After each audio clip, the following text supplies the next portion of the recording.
La fe budista.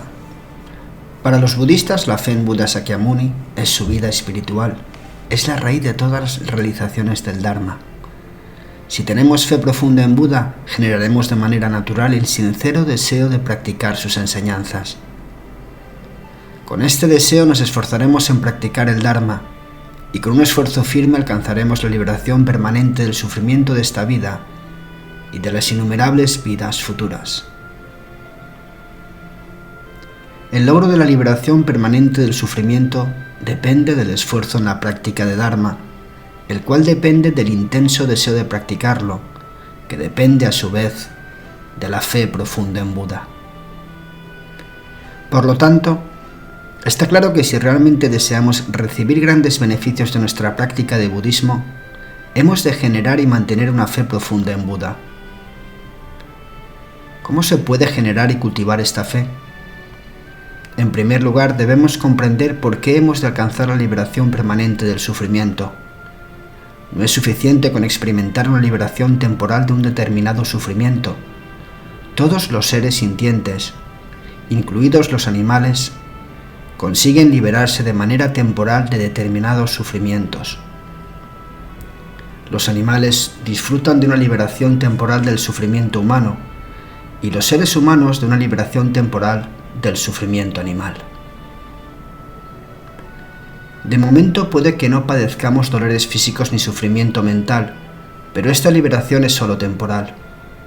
Más adelante, en esta misma vida y en las innumerables vidas futuras, tendremos que experimentar dolores físicos y sufrimiento mental insoportables, una y otra vez de manera indefinida. En el ciclo de vidas impuras, el samsara, nadie disfruta de una liberación permanente. Todos han de experimentar una y otra vez los sufrimientos de las enfermedades, el envejecimiento, la muerte y el renacimiento incontrolado, vida tras vida sin fin. En el ciclo de vidas impuras existen varios reinos o mundos impuros en los que podemos renacer. Los 3 reinos inferiores, el de los animales, el de los espíritus sabidos y el de los seres de los infiernos, y los 3 reinos superiores, el de los dioses, el de los semidioses y el de los seres humanos. De todos ellos, el reino de los infiernos es el peor y es el percibido por la mente más negativa. El mundo animal es menos impuro y el de los seres humanos lo es menos que el que perciben los animales. Sin embargo, en todos los reinos hay sufrimiento. Cuando renacemos como un ser humano tenemos que experimentar el sufrimiento propio de los seres humanos. Cuando renacemos como un animal, el propio de los animales, y cuando renacemos como un ser de los infiernos, el propio de los seres de este reino. Con esta contemplación comprendemos que disfrutar de una liberación temporal de un determinado sufrimiento no es suficiente. Es imperativo alcanzar la liberación permanente de los sufrimientos de esta vida y de las innumerables vidas futuras. ¿Cómo podemos lograrlo? La única forma es poniendo en práctica las enseñanzas de Buda. Esto es así porque las enseñanzas de Buda son los únicos métodos realmente eficaces para abandonar la ignorancia del aferramiento propio, el origen de todo nuestro sufrimiento. En sus enseñanzas, llamada Sutra Rey de las Concentraciones, Buda dice: al igual que las creaciones de un mago, como caballos, elefantes y demás objetos, en realidad no existen. Has de entender todos los objetos del mismo modo. Esta enseñanza por sí sola tiene el poder de liberar de manera permanente a todos los seres sintientes de su sufrimiento. Si practicamos y logramos la realización de esta enseñanza, que se expone en detalle en el capítulo Adiestramiento en la Bodhicitta Última, podemos erradicar de manera permanente la raíz de todo nuestro sufrimiento, la ignorancia del aferramiento propio. Cuando lo consigamos, disfrutaremos de la paz mental suprema y permanente. Conocida como nirvana, la liberación permanente del sufrimiento, que es nuestro deseo más profundo y el verdadero sentido de la vida humana. Este es el objetivo principal de las enseñanzas de Buda.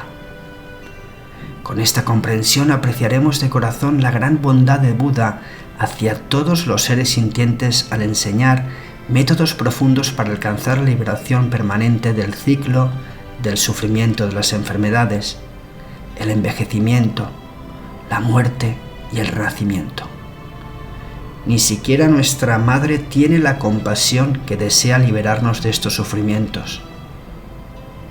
Solo Buda siente esta compasión por todos los seres sintientes sin excepción. En realidad, Buda nos está liberando al revelar el camino de sabiduría que nos conduce hacia la meta última de la existencia humana.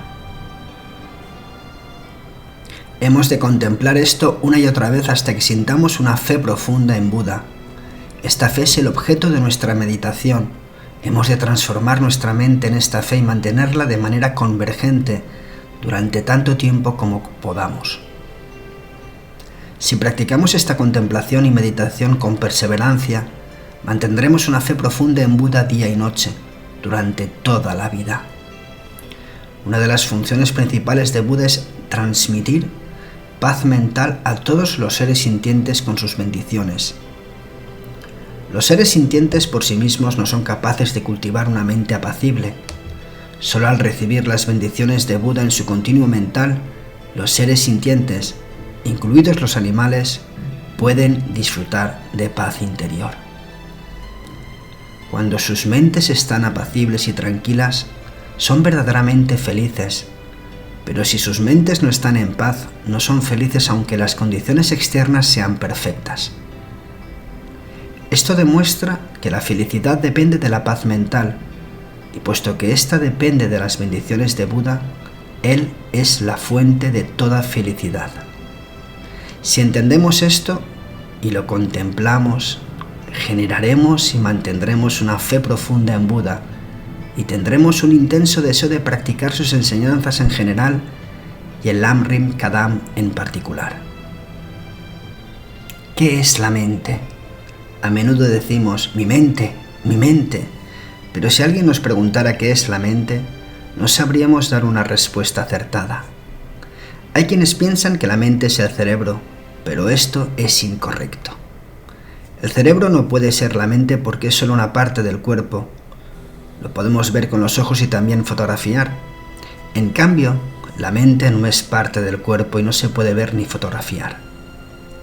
Por lo tanto, está claro que el cerebro no es la mente. En las enseñanzas de Buda encontraremos una respuesta clara a la pregunta ¿qué es la mente? Buda dio enseñanzas claras y detalladas sobre la mente. Como se expone a continuación, la mente es aquello cuya naturaleza es vacía como el espacio que siempre carece de materia, forma y color, y su función es percibir y comprender objetos. Hay 3 clases de mentes: burda, sutil y muy sutil. Cuando dormimos tenemos la mente onírica con la que percibimos los diversos objetos de los sueños. Esta percepción es una mente sutil porque es difícil de reconocer. Durante el sueño profundo solo tenemos una percepción mental que percibe la vacuidad únicamente. Esta percepción se denomina luz clara del sueño y es la mente muy sutil porque resulta muy difícil de reconocer. Cuando estamos despiertos tenemos la percepción del estado de vigilia con la que percibimos los diferentes objetos que aparecen en este estado. Esta percepción es una mente burda porque no es difícil de reconocer. Cuando nos dormimos, nuestra mente burda o percepción del estado de vigilia se disuelve en nuestra mente sutil del sueño. Al mismo tiempo, todas nuestras percepciones del mundo del estado de vigilia dejan de existir. Y cuando experimentamos el sueño profundo, nuestra mente sutil del sueño se disuelve en nuestra mente muy sutil del sueño, la luz clara del sueño. Cuando esto sucede, es como si estuviéramos muertos. Después, puesto que mantenemos una conexión kármica con esta vida, de la luz clara del sueño surge de nuevo nuestra mente burda o percepción del estado de vigilia, y volvemos a percibir diversos objetos del estado de vigilia. Cuando morimos, ocurre un proceso similar al del dormir. La diferencia es que, al morir, nuestras mentes burdas y sutiles se disuelven en nuestra mente muy sutil de la muerte, conocida como la luz clara de la muerte. Luego, debido a que nuestra conexión kármica con esta vida cesa, nuestra mente muy sutil deja el cuerpo, viaja a la próxima vida y entra en un nuevo cuerpo, y entonces percibimos los diversos objetos de nuestra próxima vida.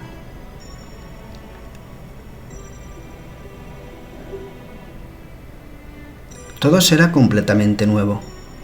Gracias a esta exposición sobre la mente, podemos comprender con claridad la existencia de vidas futuras y prepararnos ahora con la práctica de las enseñanzas de Buda, el Dharma, para poder disfrutar de felicidad y libertad en todas ellas. No hay nada que tenga mayor significado que esto. Nuestra vida presente es solo una, pero las futuras son innumerables. Por lo tanto, sin lugar a dudas, las vidas futuras son más importantes que esta vida. Los Kadampas. Ka se refiere a todas las enseñanzas de Buda y Dham a las instrucciones del Lamrim, etapas del camino hacia la iluminación conocidas también como Lamrim Kadam, que Atisha enseñó. Por lo tanto, Kadam se refiere a la unión de las enseñanzas de Buda y las instrucciones de Atisha, y los practicantes sinceros del Lamrim Kadam se conocen como Kadampas. Hay dos tradiciones Kadampas, la antigua y la nueva. Los practicantes de la antigua tradición Kadampa parecían insistir más en la práctica del Sutra del Lamrim Kadam que en la del Tantra. Posteriormente, Ye Tsongkhapa y sus discípulos hicieron hincapié en practicar el Lamrim del Sutra y el del Tantra por igual. Esta nueva tradición fundada por Ye Tsongkhapa se denomina Nueva Tradición Kadampa. Los Kadampas confían en Buda Sakyamuni con sinceridad porque él es la fuente del Lamrim Kadam. También lo hacen Avalokiteshvara, el Buda de la compasión y el protector de sabiduría del Dharma, indicando que su práctica principal es la compasión y la sabiduría. Y también confían con sinceridad en Arya Tara, porque ella prometió a Atisha que cuidaría de manera especial de los practicantes Kadampas futuros. Por esta razón, estos cuatro seres iluminados se denominan las cuatro deidades maestras Kadampas. El fundador de la tradición Kadampa es el gran maestro budista y erudito Atisha. Atisha nació en el año 982 después de Cristo, como príncipe de un reino al este de la región de Bengala, en la India. Su padre se llamaba Kalyansari, virtud gloriosa, y su madre Prabhavarti Smriti, esplendor glorioso. Era el segundo de 3 hijos y al nacer se le dio el nombre de Chandragarbha, esencia de luna. El nombre de Atisha, que significa paz, lo recibió el rey tibetano, porque siempre estaba tranquilo y apacible. De niño, en cierta ocasión, sus padres lo llevaron a visitar un templo. A lo largo del camino se congregaron miles de personas para ver al príncipe. Entonces, Chandragarbha preguntó: ¿quiénes son todas estas personas? Y sus padres le respondieron que eran sus súbditos.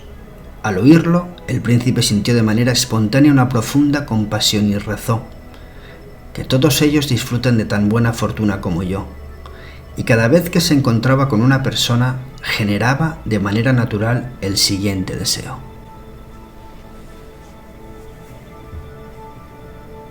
que esta persona disfrute de felicidad y se libere de su sufrimiento. Desde niño, Chandragarbha tuvo muchas visiones de Tara, una deidad femenina iluminada. En ocasiones, mientras reposaba en el regazo de su madre, se veían caer del cielo flores azules y el niño se ponía a hablar como si se dirigiera a ellas. Más tarde la madre supo, gracias a unos meditadores tántricos, que las flores eran una señal de que Tara se le aparecía a su hijo y conversaba con él. Cuando el príncipe se hizo mayor, sus padres decidieron acordar su matrimonio, pero Tara le advirtió: si te aferras a tu reino, serás como un elefante hundido en el lodo que no puede levantarse debido a su enorme y pesado cuerpo. No tengas apego a esta vida, estudia y practica el Dharma. En muchas de tus vidas pasadas fuiste un guía espiritual, y en esta también lo serás. Chandragarbha, inspirado al oír este consejo, despertó un profundo interés en estudiar y practicar el Dharma y tomó la resolución de alcanzar todas las realizaciones de las enseñanzas de Buda. Sabía que para conseguir su meta tendría que encontrar a un guía espiritual cualificado. Al principio fue a visitar a un famoso maestro budista llamado Yetari, que vivía por los alrededores, y le rogó que le impartiera enseñanzas sobre cómo liberarse del samsara. Yetari le dio instrucciones sobre la práctica de refugio y la bodhicitta, y le dijo que si deseaba practicar con sinceridad, debía ir a Nalanda y aprender el Dharma con el guía espiritual Bodhibhadra. Cuando conoció a Bodhibhadra, el príncipe le dijo: he comprendido que el samsara carece de sentido y que solo la liberación y la iluminación total poseen verdadero valor. Por favor, dame instrucciones que me conduzcan con rapidez al estado más allá del dolor, el nirvana. Bodhibhadra le impartió unas breves enseñanzas sobre cómo cultivar la mente de bodhicitta y le aconsejó: si deseas practicar el Dharma de forma pura, debes visitar al guía espiritual Vidyakokila. Bodhibhadra sabía que Vidyakokila era un gran meditador que había alcanzado una realización perfecta de la vacuidad y que además poseía gran destreza en enseñar las etapas del camino de la profundidad. Vidyakokila transmitió a Chandragarbha las instrucciones completas de los caminos de la vastedad y de la profundidad, y después lo envió a estudiar bajo la tutela del guía espiritual Avadutipa. Este maestro no instruyó al príncipe de inmediato, sino que le dijo que fuera a visitar a Rahulagupta para recibir enseñanza sobre los tantras de Ebhara y de Heruka, y que luego volviera para recibir instrucciones más detalladas acerca del tantra o mantra secreto.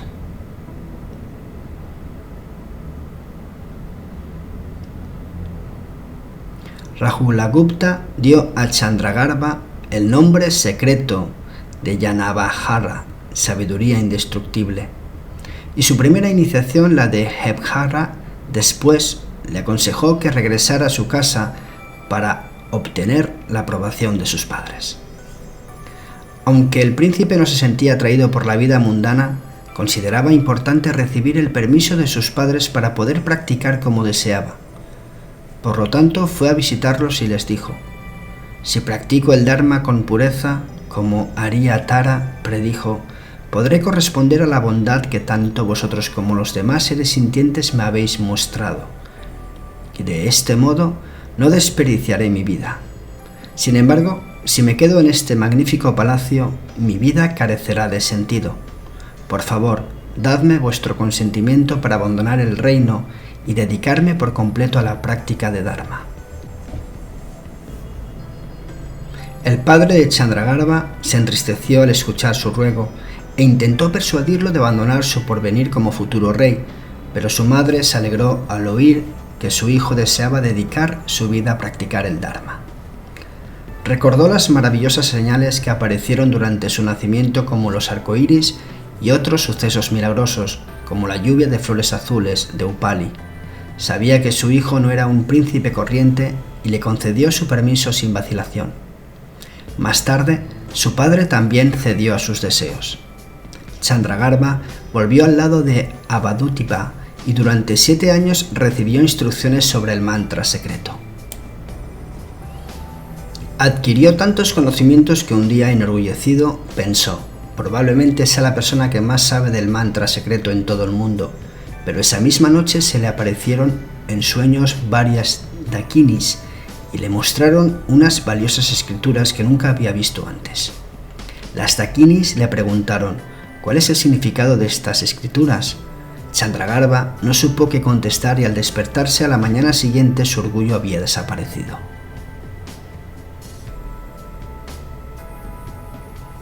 Más tarde, Chandragarbha pensó que debía seguir el ejemplo de Avatutipa y esforzarse en alcanzar la iluminación con rapidez, practicando el Mahamudra, como laico con la ayuda de una consorte, pero tuvo una visión de Heruka en la que le dijo que si se ordenaba monje podría ayudar a innumerables seres sintientes y difundir el Dharma por todas partes. Esa misma noche soñó que seguía una procesión de monjes en presencia de Buda Sakyamuni y que éste se preguntaba por qué Chandragarbha no se había ordenado aún. Al despertar decidió hacerse monje. En cierta ocasión escuchó una conversación entre dos muchachas que en realidad eran emanaciones de Arya Tara. La más joven le preguntó a la mayor cuál es el método principal para alcanzar la iluminación con rapidez, y ésta le contestó: la bodhicitta. Al escuchar estas palabras, decidió cultivar esta preciosa mente. Más tarde, mientras daba vueltas alrededor de la gran estupa de Bodhi Gaya, una estatua de Buda Sakyamuni le habló diciendo: si deseas alcanzar la iluminación con rapidez, has de lograr experiencia de la compasión, el amor y la preciosa bodhicitta. Entonces, su deseo de realizar la bodhicitta se intensificó. Se enteró de que el guía espiritual Sherlingpa, que vivía en un lejano lugar llamado Serling, en Sumatra, había logrado una experiencia muy especial de la mente de bodhicitta y que podía enseñarle los sutras de la perfección de la sabiduría. Dipamkara Srinjana navegó durante 13 meses hasta llegar a Sumatra. Al encontrarse con Sherlingpa, le hizo un ofrecimiento del mandala, además de varios ruegos y súplicas. Sherlingpa le dijo que necesitaría unos 12 años para transmitirle las instrucciones completas. Dipamkara Srinjana permaneció durante ese tiempo en Sumatra y finalmente alcanzó la preciosa realización de la bodhicitta. Después regresó a la India. Bajo la tutela de sus guías espirituales, Atisha logró un entendimiento especial tanto de las 3 colecciones de las enseñanzas budistas: la colección de la disciplina moral, la de los discursos y de la sabiduría, como de las 4 clases de Tantra. Además, dominaba con maestría las artes y ciencias de la poesía, la retórica y la astrología. Era un médico excelente y tenía gran destreza en la artesanía y la tecnología. Atisha alcanzó también todas las realizaciones de los 3 adiestramientos superiores: la disciplina moral superior, la concentración superior y la sabiduría superior. Puesto que todas las etapas del camino del sutra, como las 6 perfecciones, los 5 caminos y los 10 planos, y todas las etapas del camino del tantra, como las etapas de generación y de consumación, están incluidas en los 3 adiestramientos superiores. Atisha alcanzó todas las realizaciones espirituales del camino. Hay 3 clases de disciplina moral superior: la de los votos pratimskasha o de la liberación individual, de la de los votos del bodhisattva y de los votos tántricos. Los 253 votos de un monje con la ordenación completa pertenecen a los votos pratimskasha. Atisha nunca transgredió ninguno de ellos, lo que demuestra que poseía una poderosa retentiva mental y una perfecta recta conducta. Guardó también de forma pura los votos del bodhisattva, absteniéndose de cometer las 18 caídas raíz y las 46 secundarias, y mantuvo con pureza todos sus compromisos tántricos. Los logros de la concentración y la sabiduría superiores se dividen en comunes y extraordinarios. Los comunes son aquellos que alcanzan tanto los practicantes del sutra como los del tantra, mientras que los extraordinarios solo los pueden alcanzar estos últimos. Gracias al adiestramiento en la concentración superior, Atisha logró la realización común de la concentración de la permanencia apacible y como resultado adquirió clarividencia, poderes sobrenaturales y las virtudes comunes. También alcanzó concentraciones extraordinarias como las de las etapas de generación y de consumación del mantra secreto. Adiestrándose en la sabiduría superior, logró las realizaciones comunes de la vacuidad y las extraordinarias de la luz clara ejemplar y la luz clara significativa del mantra secreto. Atisha dominaba con maestría tanto las enseñanzas hinayanas como las mahayanas y era respetado por los maestros de ambas tradiciones. Era como un rey, la joya de la corona de los budistas indios, y se le consideraba como un segundo Buda. Antes de la aparición de Atisha, el 37º rey del Tíbet, Trisong Detsen, invitó a Padmasambhava y a Santarakshita y a otros maestros budistas a que fueran de la India al Tíbet a enseñar el Dharma, y gracias a la labor de estos grandes maestros floreció el Dharma puro. Años después, otro rey tibetano llamado Langdharma destruyó el Dharma puro en el Tíbet y abolió la Sangha. Hasta entonces la mayoría de los reyes habían sido religiosos, pero durante el reinado del malvado Langdharma, el Tíbet sufrió un periodo de oscuridad espiritual. Unos 70 años después de su muerte, el Dharma comenzó a florecer de nuevo en el norte del Tíbet gracias a los esfuerzos de grandes maestros como el traductor Rinchen Shangpo, y en el sur gracias a la labor de un gran lama llamado Gongpa Rapsel. Poco a poco, el Dharma fue difundiéndose también por el centro del país. En aquella época no se sabía practicar correctamente la unión del Sutra y el Tantra. Se pensaba que estas dos prácticas eran contradictorias como el agua y el fuego. Cuando los practicantes se adiestraban en el Sutra, abandonaban el Tantra, y cuando se adiestraban en el Tantra, abandonaban el Sutra, incluso las reglas del Vinaya. De la India llegaron falsos gurús que lo único que buscaban era el oro que abundaba en el Tíbet. Fingiendo ser guías espirituales y grandes yogis introdujeron artes perversas como la magia negra, la creación de apariciones, prácticas sexuales y el asesinato por medio de rituales que se extendieron por todo el país. Un rey llamado Yeseo y su sobrino Yang Chab-o, que vivían en Nagari, en el Tíbet occidental, estaban muy preocupados por lo que ocurría en su país. El rey se lamentaba al pensar en la pureza del Dharma que se había practicado en el pasado, comparado con el Dharma impuro que prevalecía en ese momento. Se entristecía al comprobar lo rudas e incontroladas que se habían vuelto las gentes de su pueblo. Pensó, qué maravilloso sería si el Dharma puro volviera a florecer en el Tíbet y las mentes de sus habitantes fueran subyugadas. Para cumplir su deseo, envió a varios tibetanos a la India para que aprendieran el sánscrito y se adiestrasen en el Dharma. Muchos de ellos no sobrevivieron al clima tan caluroso de ese país, pero los pocos que lo consiguieron aprendieron el sánscrito y se adiestraron correctamente en el Dharma. Entre ellos se encontraba el traductor Rinchen Shangpo, que recibió numerosas instrucciones y después regresó al Tíbet. Como aquel plan no había tenido el éxito esperado, Yeseo decidió invitar a un auténtico maestro de la India.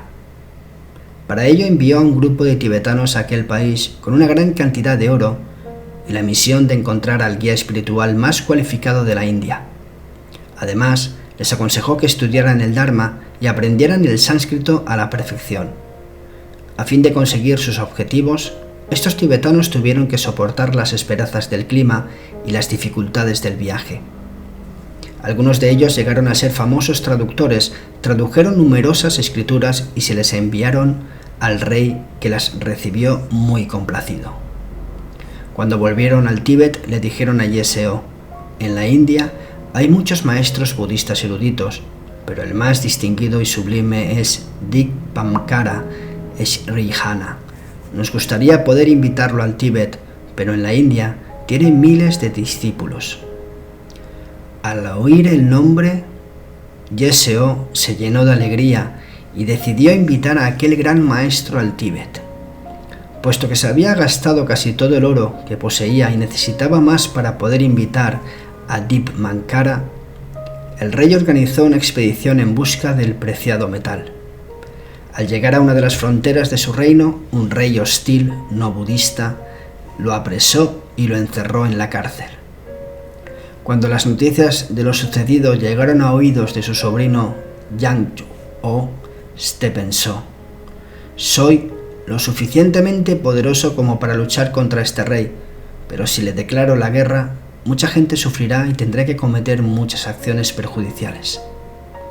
Decidió apelar al rey para que dejara a su tío en libertad, pero el rey contestó: solo liberaré a tu tío si te conviertes en mi vasallo o me traes su peso en oro. Con grandes dificultades, Yangchup-o consiguió reunir tanto oro como el peso de su tío excepto la cabeza, puesto que el rey exigía el resto del tributo. Yangchup-o hizo los preparativos para salir en busca de más oro, pero antes de emprender el viaje fue a visitar a su tío. Encontró a Yeseo físicamente débil, pero con un buen estado de ánimo. A través de los barrotes de la celda le dijo: pronto estarás libre porque he conseguido casi todo el oro. Yeseo contestó: por favor, no me trates como si fuera una persona importante. No le des el oro a este depravado rey. Envíalo a la India y ofréceselo a Dipmankara. Este es mi mayor deseo. Con mucho gusto ofrezco mi vida a cambio de que el Dharma puro se restablezca en el Tíbet. Por favor, envía este mensaje a Dipmankara. Dile que he sacrificado mi vida para poder invitarlo al Tíbet. Movido por su compasión hacia los tibetanos, al escuchar mi mensaje, aceptará nuestra invitación. Yangchup-o envió al traductor Naxo y otros compañeros con el oro a la India. Cuando encontraron a Dipmankara, le contaron lo que estaba ocurriendo en el Tíbet y le anunciaron que deseaba invitar a un guía espiritual de la India. Le dijeron que traían gran cantidad de oro como ofrenda del rey y que muchos tibetanos habían muerto con el objetivo de restablecer el Dharma puro. También le relataron cómo Yeseo había sacrificado su vida para poder invitarlo al Tíbet. Después de haber escuchado sus ruegos, Dipmankara reflexionó detenidamente y aceptó su invitación. Aunque tenía muchos discípulos en la India y trabajaba sin descanso en ese país para difundir el Dharma, sabía que en el Tíbet no existía una doctrina pura. Además, recibió una predicción de Aryatara que decía que si se marchaba al Tíbet, beneficiaría a innumerables seres sintientes. Su corazón se llenó de compasión al pensar en todos los tibetanos que habían muerto en la India, y en particular se quedó muy conmovido por el sacrificio de Yeseo.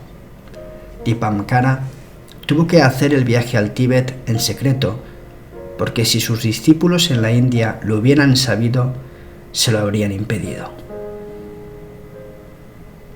Les dijo que se iba de peregrinación al Nepal, pero desde allí se desplazó al Tíbet. Cuando sus discípulos indios se dieron cuenta de que no iba a volver, se quejaron diciendo que los tibetanos eran unos ladrones que les habían robado a su guía espiritual.